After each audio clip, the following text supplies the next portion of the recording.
Just before this video actually starts, the reason I'm not recording with my camera is because I'm not wearing a really appropriate t-shirt for this video, so it's on a webcam.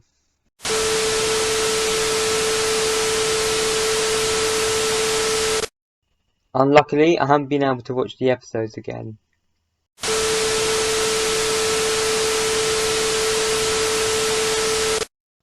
Heya Tech Archie Gang. Welcome to my overview of Doctor Who Series 12. So we start from the start of the series with Spyfall.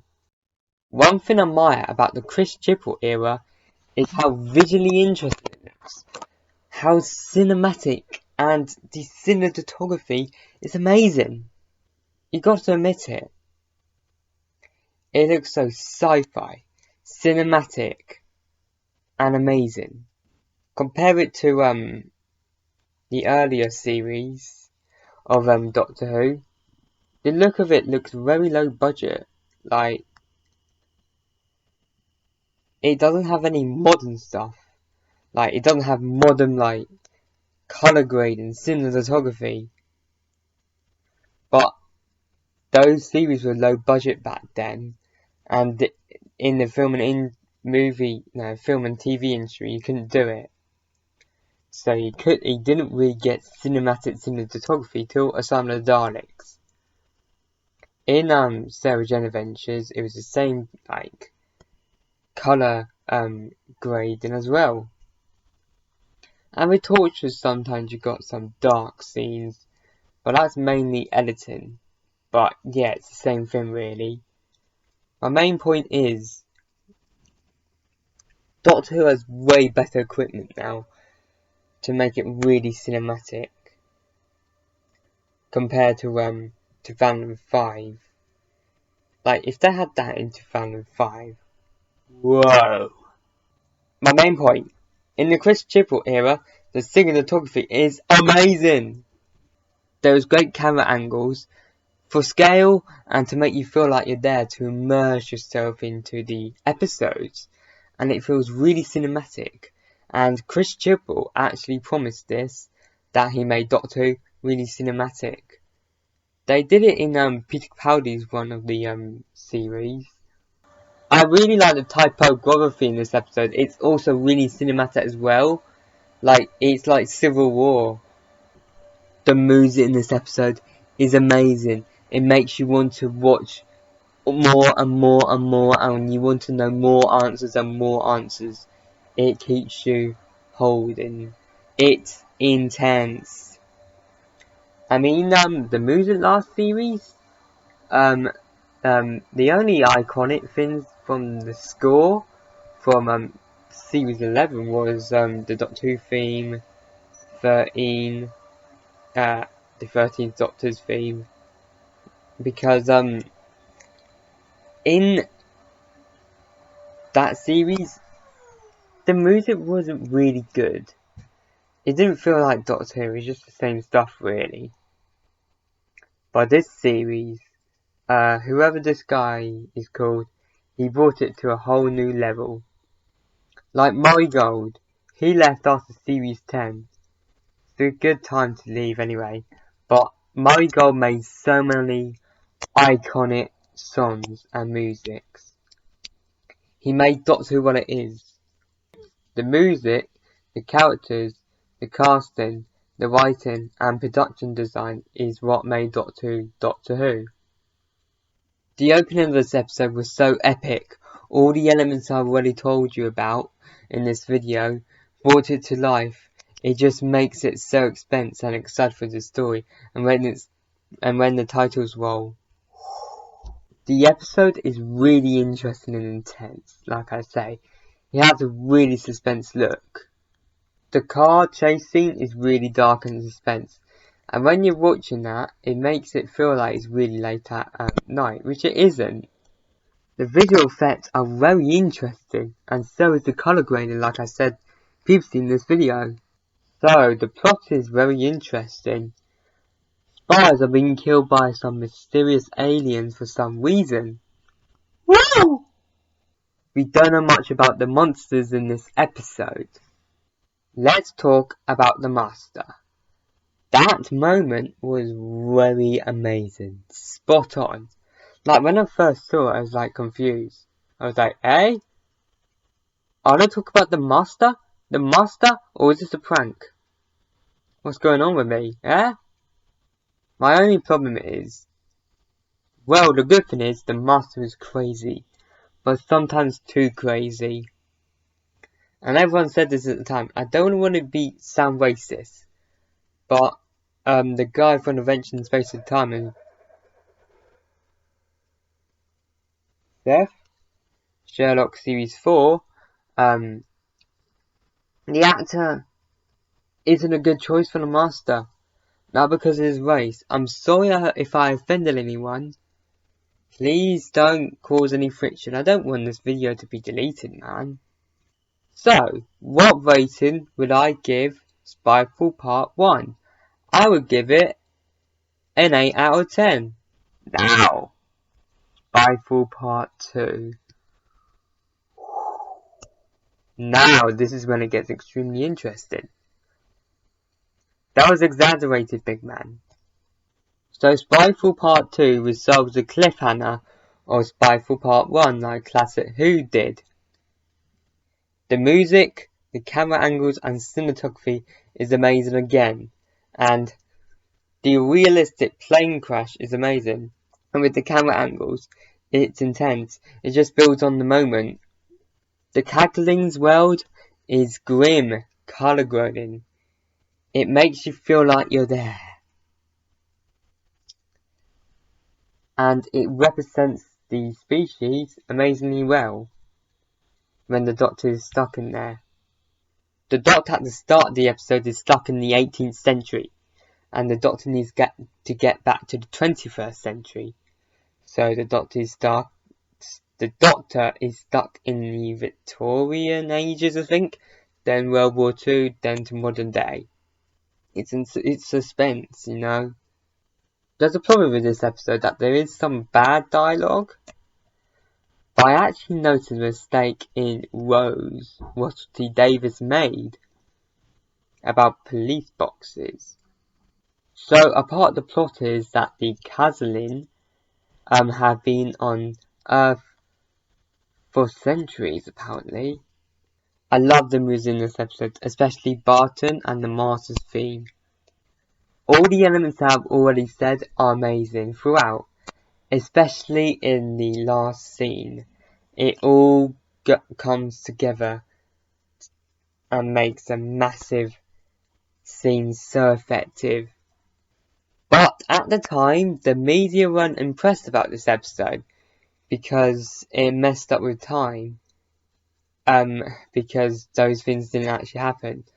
And one of the actresses of one of the supporting cast in this episode actually said that on Instagram that one of the characters was supposed to be killed off. Well, Chibnall did a good choice not to do that one. I'm gonna give this episode a 9 out of 10? No, 8 out of 10, right? Still good. I'm giving this episode a 9 out of 10? I'm giving this episode a 9 out of 10 as it is fast paced and really enjoyable. Open 55. Oh dear. The thing about this series is, when you get really, really good episodes, the next episode is really bad. Praxeus, Open 55.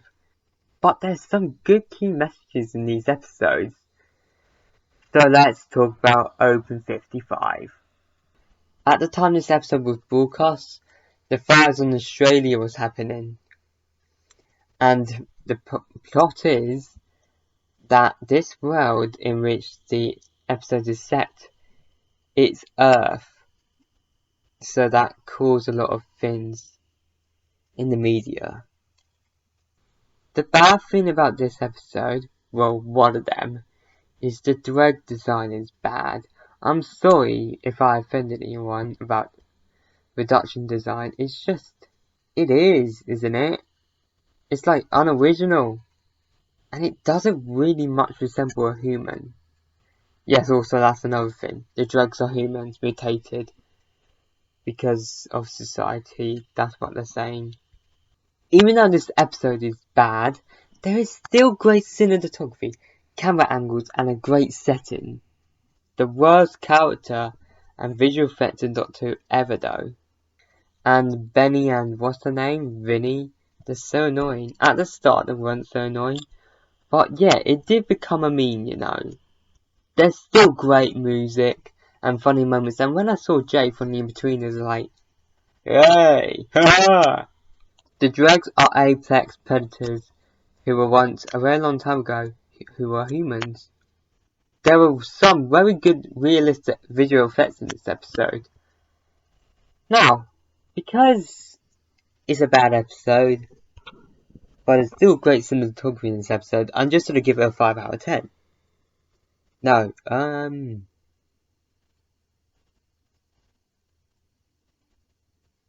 a 4 out of 10.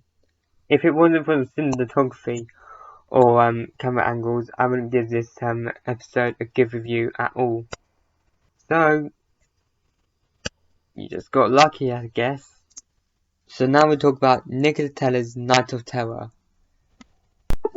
Sadly, this is like the least viewed episode of Doctor Who since Colin Baker's era. It's sad that the episode got only 4.5 million views. So, yet again, the episode opens up with an interesting beginning, and it shows some history. And it's sad that Nikola Teller's story, like what he wanted to do in life, never really happened to him. Apparently to this episode. So, the episode, yet again, has great cinematography and camera angles. It also has great music and visual effects and special effects. I like how they put a Solarian gun in there. The Skittler are a great character design. It's a really cool design, you know. But the Scorpions have really bad CGI though. The character reminds me of Freddy Krueger, and those monsters are basically rip-off of the Emperor's Arachnos. So I give this episode a 6 out of 10. Now we're moving on to the big one. Now, Fugitive Of The Judoon have a strange start. It takes a while for the action really to begin, like 3 minutes. And I'm like, when I was first seeing it, and like the second time, I was like, come on, I want to get into the action. And, wow. They mastered it perfectly. Just, wow. The scene with the Judoons and the Judoon in their ship is amazing. The music, the special effects, the cinematography, the visual effects are amazing. All those elements are drawn together to create an epic moment with production design. To remark their amazing return onto Doctor Who. The prosthetics and lighting are also amazing in that shot. The story suspense, really suspense. And when I saw Jack, I gasped. And it looks like Jack stole an adipose ship. But it isn't an adipose ship, but it looks like the adipose ship.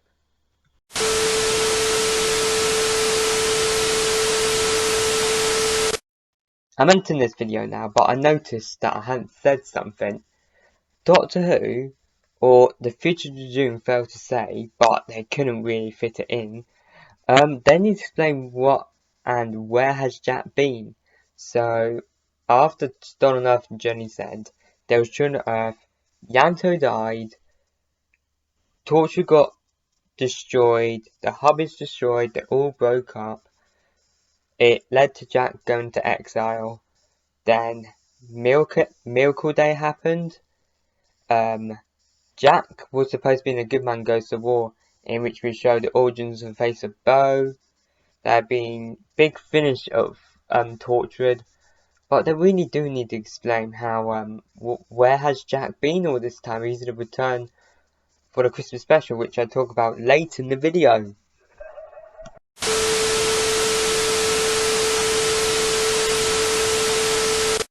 When they were filming this episode, it was big in the media, it was all over the place, and the pictures to get everyone excited for Series 12. Why can't we have that every series? A classic or a classic New Who Alien Returns.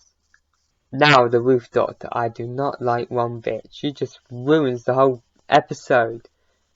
The Doctor doesn't lose guns. I just do not like her character. She's just not the Doctor. Midway, the story falls apart and it focuses on the Ruth Doctor and it becomes boring and like not really good. But at least we get to see the return of Jack and the Judoon. The plot is the Judoon are taking over Gloucestershire to find a fugitive, and the fugitive is Ruth. And when she was the Doctor, she left the Shallow Congregation, and Jack warns the Doctor's companions about the lone Cybermen, which is foreshadowing the series final. Now into Praxeus. Even though it's a bad episode, it still has great cinematography, great music, great camera angles, great locations, and a great opening. I mean, Hong Kong? There was intense music and the chase music. The kids are cringy. They're like internet-like kids, but I can't talk. There was great colour grading, especially in Hong Kong. That's the whole point of Hong Kong. It's colourful, it's graphic, it's amazing. Great atmosphere. There was great visual effects, special effects and production design. Especially in the spaceship. Even though the story is silly because it's about birds and now the enemy, the camera angles in which you see the point of view of birds are really good and amazing. But the story is, plastic is all over, it's destroying the environment and the world, which it is, but that's the whole point. I think the writer, Rita Patel, wrote the story, but then he made out that the birds are the enemies. Well, at least you got your key message clear. I'm giving Praxeus a 4 out of 10. I didn't give Fugitive of the Judoon a rate, but I give it an 8 out of 10 anyway. It's pretty solid, but then it falls apart sadly. Maybe someday someone can write a story like that for like a series in the future, for the series final. Let's talk about Can You Hear Me? As usual, there's a great opening, it is suspense, great cinematography as always, and great camera angles. The monster looks like the werewolf from the episode Tooth and Claw. The message for mental health is very good, clear, understandable and approved. It was actually in the media as well. There was great visual effects. There was a Toymaker reference, which is actually a Hartnell episode with Michael Gough, who actually played Alfred in the original Batman franchise in the 80s and 90s. Batman and Batman Returns are amazing. The prologue is boring. Is the only thing that really put me off the episode. Didn't really put me off, but this didn't go for ages. There was a powerful speech. Now let's get into the three-parter final. It's not really a three-part final. It's not like a three-part final. It's like Series 3 final. There was an episode, episode 11 led to the final. Then it was the final. Let's get into it. I'm giving Can You Hear Me 7 out of 10. The episode starts with a dark setting, which sets the mood perfectly for a ghost story in a classic horror. There was great music and colour grading to make it actually feel like a horror. Like, you know, a Doctor Who horror, you know. There was a cringy scene with the dance and like the drunk people. There's a creepy hand that tries to strangle Ryan. And the dialogue of the period is very good actually, guys. The character Fletcher, who is the butler, looks like Hans Zimmer.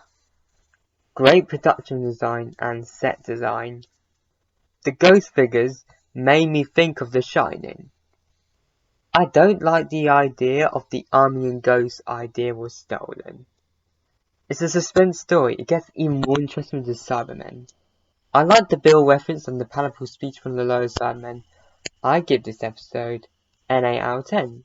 The opening of Ascension of the Cybermen is interesting with the floating Cyberman head. Brendan's story drags and is outplaced, don't feel like Doctor Who, especially in this intense story. There is great scenery, as you can see. It is very interesting, the photography in this series, especially this episode. There's great action scenes with the Cyberdrones, great camera angles and movement, great acting, as always, great dialogue, it is suspense, and great cinematography. Great Cybermen music, the Cybermen music has returned. There was a great homage to the old Cybermen. Great lighting, as you can see everything. Great sound design. This Cybermen design is the best ever though. Invasion, Revenge, Earthshot, Nutman Silver, all combined into one. Cool transition, great color grading, great visual effects, great special effects. It's amazing. Keeps me hooked for the next episode, which is... I'm giving 8 out of 10 to Ascension of the Cybermen. This episode has great cinematography, great color grading, great music, great visual effects, great special effects, great editing, great production design, great acting. There was amazing acts between the Doctor and the Master. Great lighting, but I didn't think it was a good choice to bring back the Cybermen voice and catchphrase delete. The story suspense, but I don't like the idea of there being black doctors and female doctors before Jodie Whittaker and the Ruth Doctor and William Hartnell, because it just ruins it. It just ruins what makes the Ruth Doctor and Jodie Whittaker special, because we can look back in history on what the media said and the show's history. There's foreshadowing throughout these two episodes. There is epic moments. That epic ending, like with the music when the Doctor has to do it, and with the Judoon. I'm sorry guys, had to go. This is basically a rehatch of all the My Thoughts videos, but I had to do it, and this bit of the video is basically a rehatch of the Thoughts video. It's just I had to do. We have to move on to more stuff, you know. Okay, let's talk about the Christmas special. Okay, the Daleks are returning in a massive army, which we haven't seen for a long time.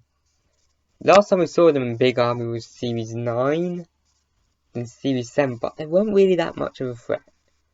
We haven't seen the Daleks ditch much of a threat since Series 4, and they're saying Davros is returning, and we're finally see a new Dalek design. Which, if you remember my thoughts on Resolution, I was disappointed about the new Dalek design, but it makes sense. And Davros is returning, because back in Classic Who, whenever the Daleks return, Davros returned with Tom Baker, Peter Davison, Colin Baker, Sylvester McCoy. The less Davros appears, it's more special, I say. And Captain Jack's returning. Woohoo! Now the highlights of this series is Spyfall 2-parters, Fugitive Of The Judoon, Haunting of whatever it's called, and the 2-parter. So that's 6. 6 good episodes. Only 10. 2 were average, 2 were bad. Not a bad deal. And the cinematography, camera angles, music, colour grading, and editing make this series spectacular. Now, another thing people say about the Chris Chibnall era is it's bad. So I'm going to talk about this and my point of view of it. People say the reason Doctor Who is bad now is because of this. Now let's get into... Ha! Did I get you? Of course I'm going to be more in depth in this. Okay, people say the writing isn't good, like the characters and like Diodati can't do much, and the stories aren't that spectacular anymore. They're not like exciting. They are exciting, but I say they are rushed a bit. Some episodes like the Trising Conundrum, Over 55, Praxeus, maybe when I revisit these episodes, I think about it. There is no character development apparently with Yaz. This is from series 11. There wasn't really any character development with Yaz. We only saw her families in a few episodes. We know about what happened in the 40s. We know about Grain and Ryan, their motivation because of what happened to they knew because Ryan's dyslexic, Grain's used to be a bus driver, and Grain's wife was killed because of Tim Shaw. We see more background story of Yaz in It Takes You Away. So gradually it has developed, not as much as the others. People say that the companions, there's too many companions. I mean, it does take some time, but all shows do. People say the casting isn't that well done, but I think this is the best people we can have. The acting at times can be bad, but not all the time. Sometimes it can be boring, I admit to that. In Series 11, there is no mention of old monsters, Time War, Time Lords, unit or what the TARDIS is. They don't talk about the Time Gallifrey or how the Doctor is a Time Lord, no classic monster return. That is not how you start an era Doctor Who arc. Sorry, Chris Chibnall, but you got to be creative, but some of the monsters at the team were so bad. The mood in Series 11 was boring as well, so I'm going to talk about my favourite episodes now. My favourite episodes, worst of best, are Praxeus, Over 55, Can You Hear Me, Tezca's Night of Terror, The Haunted of Whatever, Spyfall Part 1, Spyfall Part 2, Spyfall Part 2, Spyfall Part 1, Ascension of the Cybermen, Fugitive of the Judoon, and The Timeless Children. Now, series ranking, worst to best, to see where Series 12 ends up. Series 6, Series 9, Series 4, Series 3, Series 8, Series 11, Series 7, Series 10, Series 12, Series 2, Series 1, Series 5. So, Series 12 is up in the top 5 best ever series. That's saying something. It's a difficult time with coronavirus, so stay safe, everyone. Thanks for seeing you, future, and goodbye.